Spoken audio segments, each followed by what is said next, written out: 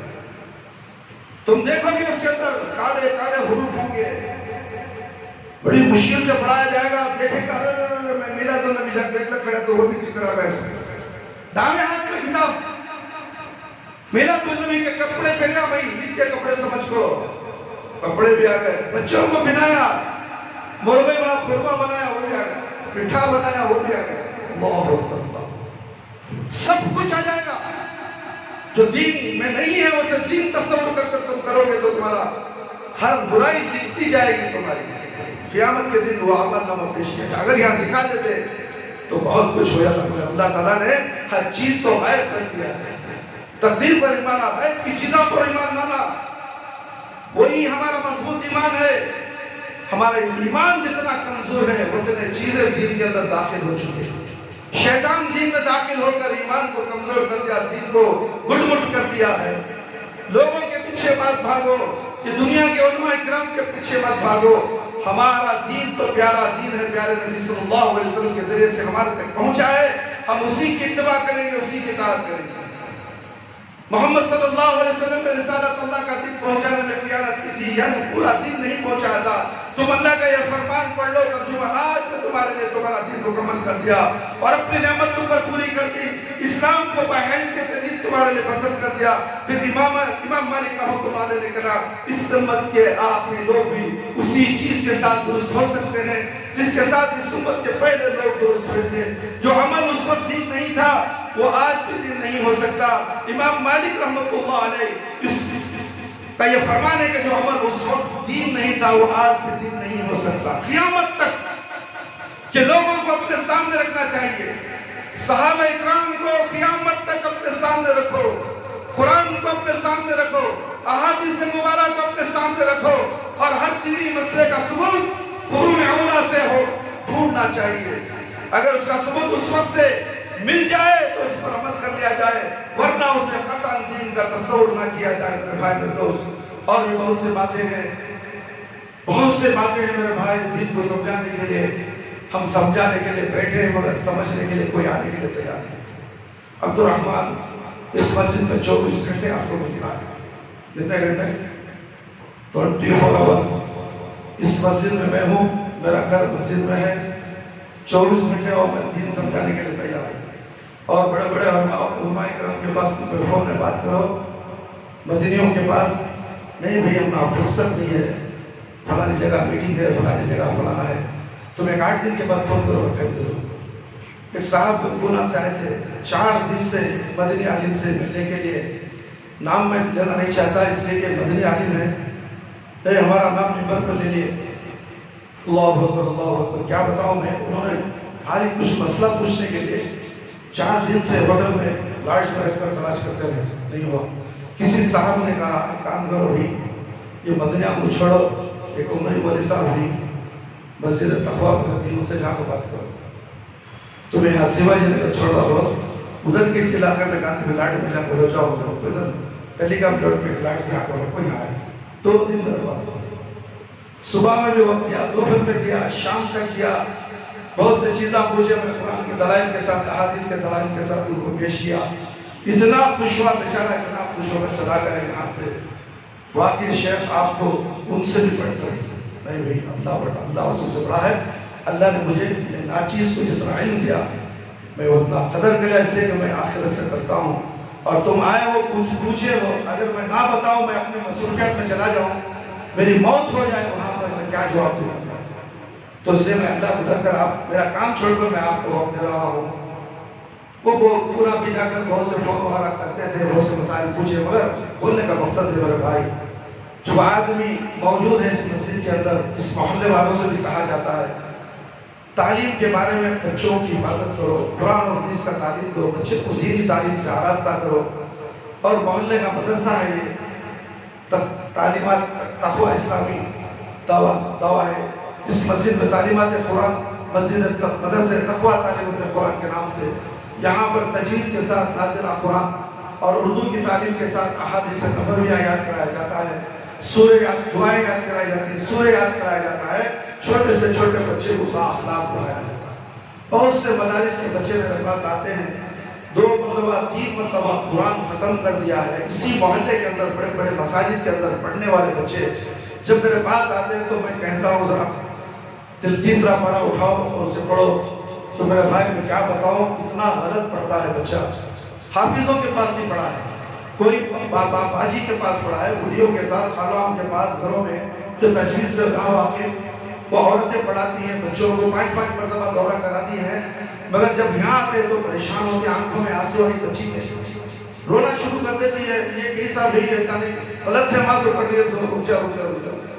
میں سنا تو مجھے بھی گناہ، تو پڑھی تو تجھے بھی گناہ، اور ایسی تعلیمات سے آراستہ اٹھ رہے ہیں بچے، مگر یہاں بھیجنے کے لیے تیار نہیں، اس لیے کہ اس مسجد کا نام بھی ہم نے تقویٰ رکھا، مگر ٹائٹل ہم نے نہیں ڈالا کہ مسجد اہل حدیث ہے۔ نام لگانے سے کیا فائدہ میرے بھائی، ہر مسلمان کو اس مسجد میں نماز پڑھنے کا حق ہے۔ مسلکیں تو تم نے بنائے، ملا مولویوں نے بنائے، ہم نے نہیں بنائے، اللہ نے نہیں بنایا، نبی کریم صلی اللہ علیہ وسلم نے نہیں بنایا، اس لیے ہم نے نام نہیں رکھا۔ مسجد تقویٰ، ہر مسلک کا آدمی بلا امتیاز مسالک اس مسجد میں نماز پڑھ سکتا ہے، مگر تعصب کی بنا پر لوگ تو دور کی بات، ہمارے اہل حدیثی بولتے ہیں کہ تقویٰ کو مت جاؤ۔ سوچو میرے بھائی دوست، اس میں کتنے لوگ اہل حدیثی میری آنکھوں کے سامنے ہیں، باقی کے لوگ جو ہیں دوسرے مسالک کے ہیں، مجھے معلوم ہے، کیا میں ان کو برا بلا بولتا ہوں؟ کیا میں ان کو روکتا ہوں کہ تم یہ مسجد کو گئے وہ مسجد کو جاؤ؟ مسجد کسی کے باپ کی نہیں ہوتی، مسجد اللہ تعالی، ہر مسلمان کو یہاں سجدہ کرنے کا حکم ہے۔ میں کون ہوتا ہوں؟ میں تو پیش کرتا ہوں قرآن اور حدیث، قبول کرنا نہ کرنا اس بندے کے حق میں، مان لے گا دین درست، نہیں مانے گا اللہ کو جواب دینا۔ مجھے کیا ہے، میری حجت قائم ہو گئی، میں حجت کر دیا، کل قیامت میں اللہ سے بولوں گا اللہ میں نے حجت قائم کر دی اس بندے کے سامنے، اس نے نہیں مانا، میں بری ہو جاؤں گا انشاءاللہ۔ اس لیے میرے بھائی کہ میرے رسول پر حق بولتا ہوں، چاہے کسی کو کڑوی لگے، کچھ بھی لگے، دوا کڑوی ہوتی ہے اثر کرتی ہے، بات بھی کڑوی ہوتی ہے، سوچو اور فکر کرو تو اثر کرتی ہے۔ دین قرآن اور حدیث کا نام ہے، دین کسی ملا مولوی کی جاگیر نہیں، کسی مفتی کی، پیر اور مرشد کی جاگیر نہیں، دین تو قرآن اور حدیث کا نام ہے، جو پیارے نبی صلی اللہ علیہ وسلم کے اوپر شریعت اتری۔ کیا وہ دین تمہیں پسند نہیں ہے؟ کیا وہ نماز نبوی تمہیں پسند نہیں؟ وہ شادی بیاہ میں رسم و رواج تم کرتے ہو، سنت رسول صلی اللہ علیہ وسلم کے مطابق اپنی شادیاں، اپنے بیٹے کی، اپنی بیٹی کی شادیاں سنت کے مطابق کر کے ان کے گھر کو رحمت کا گھر بنانے والے تم نہیں ہو، شیطان کا ساتھی بن کر فضول خرچی کر کر اپنے شادیوں کو، بچیوں کی شادیوں کو تم برباد کرتے ہو۔ کروڑوں روپے شادی کے لیے ہم مالدار کے لگے تو ایسا ویسا ویسا ایسا، اللہ بیٹی کے لیے کروڑ خرچ کرتا ہے۔ مسجد کا مسئلہ 6 لاکھ روپے مجھے تو ایسا کرو جی، ویسا کرو جی، لائر کرنے دو جی، لائر وہ کرنا ہوتا ہے، لائر 20 سال سے اس مسجد کا ذمہ دار ہوں، لائر کیا کرتا ہے؟ گورنمنٹ کے سرکاری کے سیڑھیاں تک چڑھ دیا، میں نے اس کی کیبنٹ میں جا کر میٹنگ میں بات کر کے بھی آ گیا۔ 20 سال سے آج مجھے سکھاتے ہیں کہ تم لائر کرنے جاؤ، چاروں طرف سے شیطان گھور رہا ہے مساجد کے اوپر کہ کون سی مسجد کے پیپر نہیں اسے اٹھا دیا جائے۔ ہم یہ معاملہ رکھتے ہیں سب کے سامنے، مگر کان میں چوں نہیں چل کے مسلمان لیتے، یہ حضرت 500 روپے، یہ حضرت 10,000 روپے، یہ حضرت لیو، پورے اہل حدیث میں تو ہو گیا۔ کسی مسجد میں جا کر بھیک مانگنے کی ہمیں ضرورت نہیں ہے، واٹس ایپ میں بھیجا میں مسئلہ، یوٹیوب میں ڈالیا۔ کیا اہل حدیث اندھا ہے، بہرا ہے، گونگا ہے؟ کیا مسلمان گونگے ہیں؟ اللہ کے گھر کا لحاظ نہیں تمہیں؟ کیا تمہارے دوست احباب مالدار نہیں؟ بورول کے واسطے جدا ہوتی حضرت، بورول کا کہا تھا مجھے، بورول مسجد کو اس ڈالتے سو، مسجد کو چلیے اشتر کرتے سو، پیسے تو ڈالو ہمیں کر لیتے، بورول کا مسئلہ بات کر لی ہے، اب جو مسئلہ تلوار لٹکتی وہ کرو، نہیں بھی نہیں بنا۔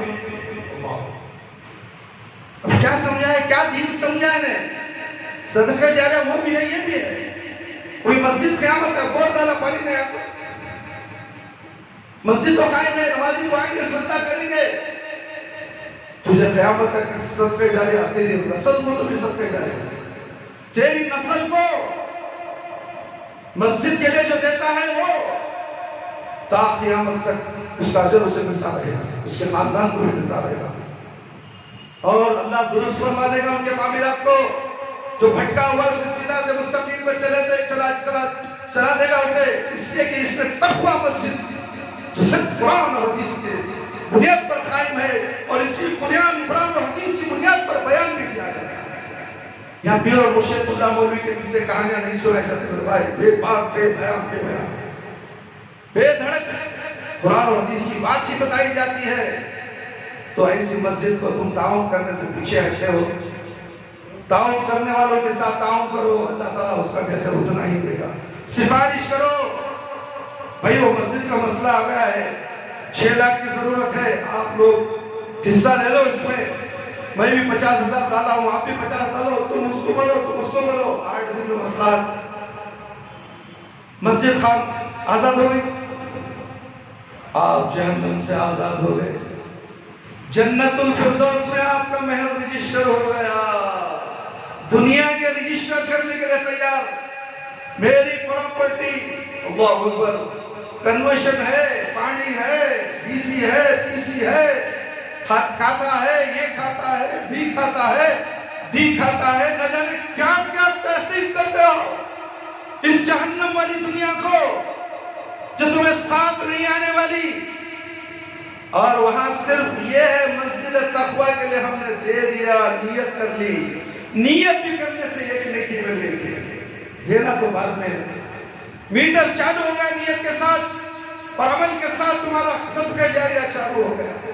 قیامت تک اور محل میں تمہارا محل رجسٹر ہو گیا. وہ پیاری پیاری حوریں، وہ محل بھی عطا ہو گیا. دنیا میں مسجد کو تم دے دیے، محل حوروں کے ساتھ محل دنیا میں عطا ہو گیا. وہ حوریں تمہیں آج ہی منعقد ہو جائے گی تمہارے نکاح میں، اور تمہیں چاہتے ہی وہ حوریں ملے گی جو تم نے تقوی مسجد کے لیے 5,000 50,000 1 لاکھ 10,000 20,000 1000 روپیہ تم نے دیا ہے، تو تمہیں حوروں کے ساتھ تمہارا نکاح کر دیا. وہ بھی عالی شان محل جنت الفردوس.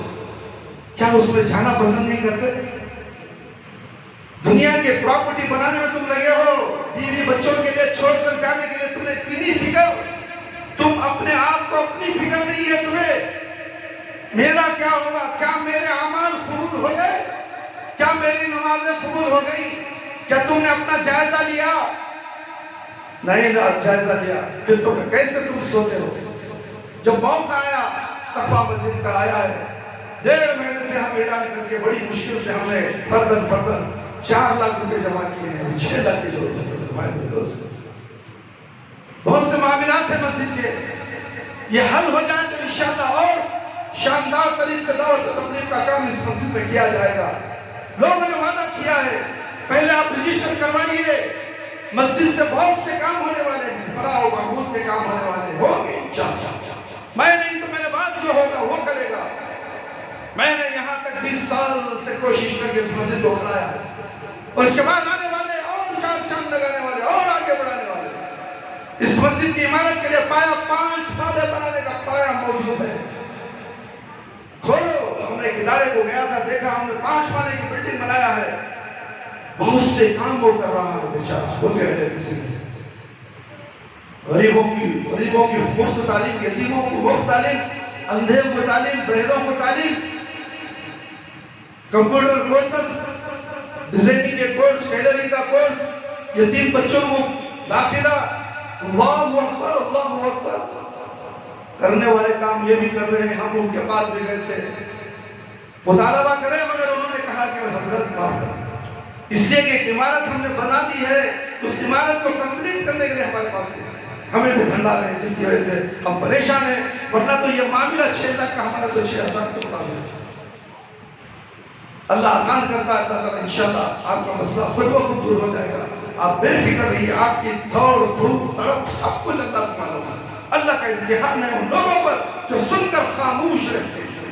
قیامت کے دن اللہ تعالیٰ ان کو خبروں سے گونگا بہرا اٹھائے گا اور اندھا بنا کر اٹھائے گا۔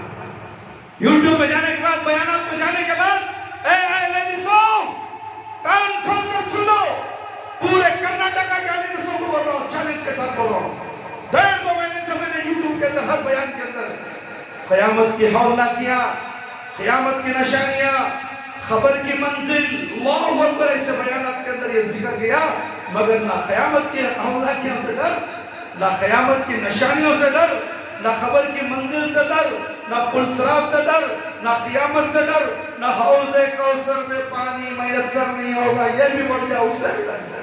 چل ہمیں حوض کوثر سے پانی کی ضرورت نہیں پڑے، تقویٰ کو ہم نہیں دیں، یہ تقویٰ تجھے جہنم میں لے کر گرے گی انشاءاللہ۔ تقویٰ کے خلاف پوری جماعت مخالف ہے، ایک چاند کی وجہ سے۔ کہنے والے کہتے تھے تو میں ایک دن پہلے عید کر لیتا، ارے بیوقوف، میں نے کہا پہلے دن ہم کرتے ہیں، دوسرے دن تم کرتے ہو، مرچیاں نیچے سے لے کے اوپر تک اٹھو بھاگ گیا۔ پہلے ہم کرتے ہیں، ساری دنیا کرتی ہے۔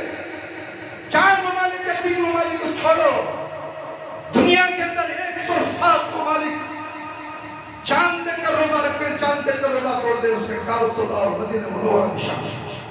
دین وہاں سے آپ لینے کے لیے تیار نہیں۔ وہ مسئلہ لا کر مسجد کے مسئلے کو کہتے ہو کہ تمہاری جماعت الگ ہے، وہاں جماعت الگ ہے، رامائن بول رہی، گیتا بول رہی، بائبل پڑھ رہی، خواجہ غریب نواز کے قصے سنا رہی۔ ہم اللہ رب العالمین کی اطاعت کرنے والے، فرما بردار کرنے والے، یہ حکم چلتا ہے ہوتا ہے، کوئی صدر ہو، کوئی سیکرٹری ہو، کوئی مبنی ہو، کوئی عمری ہو، اس سے مجھے کوئی لینا دینا نہیں۔ جو اللہ کا فرمان بردار ہے ہم اس کی عزت کریں گے، جو نبی کا فرمان مانتا ہے ہم اس کی عزت کریں گے۔ اگر ہماری مسجد کے تعلق سے اگر عمری ہو یا مدنی ہو چندے کو روکتا ہے، کیا اللہ میں کیا بتاؤں میرے بھائی میرے دوست، آپ تو بنگلور والے جانتے ہیں کہ مدنی حضرات کہتے ہی اور اتنے مسجدہ ہی، سب مسجدہ میں نہیں، لیٹر لے لے گا اللہ کے گھر پہ کرو نا، اللہ اتنا محتاج، فلانے کے لیٹر کی ضرورت، لیٹر پوچھے تو ہوتا ہے نہیں تمہارا مسئلہ ایسا ہے، ہمارا مسئلہ ایسا ہے، قرآن حدیث کو ہٹا دیتا ہے۔ میرے بھائی اللہ سے ڈرو، اللہ رب العالمین سے ڈرو، اور جو میلاد النبی آ رہی ہے اس کے اندر تم جشن مت مناؤ، اس عید کو بھی مت مناؤ، اس لیے کہ سنت رسول صلی اللہ علیہ وسلم سے ثابت نہیں ہے، پیدائش کا دن نہیں ہے، وہ اللہ کے نبی صلی اللہ علیہ وسلم کی موت کا دن ہے، افتخار کا دن ہے۔ تو ہم اس دن گانے بجانا، ڈھول پیٹنا، جلوسیں نکالنا، قوالیاں گانا، یہ تمام چیزیں اللہ کے نبی صلی اللہ علیہ وسلم کو تکلیف پہنچانے والی ہیں، دین سے دور ہے، یہ بدعت ہے، کل بدعت ضلالہ، کل ضلالۃ فی النار۔